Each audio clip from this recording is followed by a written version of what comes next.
Hello everyone, দেখো আমি কিন্তু চলে এসেছি আমার দিদিদের বাড়ি আইবুড়ো ভাত খেতে।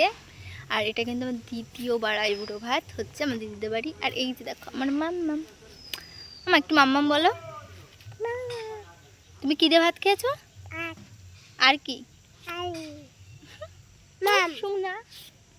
তো এদিকে দেখো দিদি কিন্তু চা বানিয়ে এনেছিল আর আমরা সবাই মিলে কিন্তু এখন চা খেয়ে নিচ্ছি, আমি আমার মাম্মাম দিদি। আর হ্যাঁ, তোমরা তো জানতে চাইছো আমাদের বিয়ের ডেটটা কবে, তোমাদেরকে অবশ্যই বলবো বিয়ের ডেটটা। আর জানো তো এই বিয়েটা আসতে না আসতেই আমার আর আমার বরের জীবন থেকে অনেক কিছুই হারিয়ে গেছে। যাই হোক, সেগুলো নিয়ে আর আমি ভাবতে চাই না। তোমাদেরকে আস্তে আস্তে আমি সব কিছুই বলবো, তাহলেই তোমরা বুঝতে পারবে।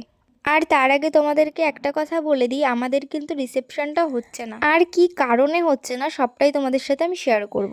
যাই হোক, অনেক কথাই বলে ফেললাম। দেখো এদিকে কিন্তু আমি আর আমার বর একদম রেডি হয়ে গেছে। আর এই শাড়িটা কিন্তু আমার দিদি দিয়েছে আমাকে, আর বরের ওই জামাটা কিন্তু আমার দিদি দিয়েছে। দিদি দেখো এখানে কত কিছু আয়োজন করেছিল। দিদির কোলে যেহেতু ছোট্ট একটা বাচ্চা আছে, যতটুকু পেরেছে করেছে।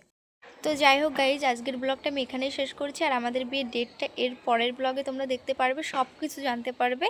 আর তোমাদের কাছে আমি সব কিছুই শেয়ার করব, কি কারণে রিসেপশানটা হচ্ছে না বিশেষ করে, সেটা তো তোমাদের জানাবই। তো যাই হোক, দেখা হবে নেক্সট ব্লগে। বাই।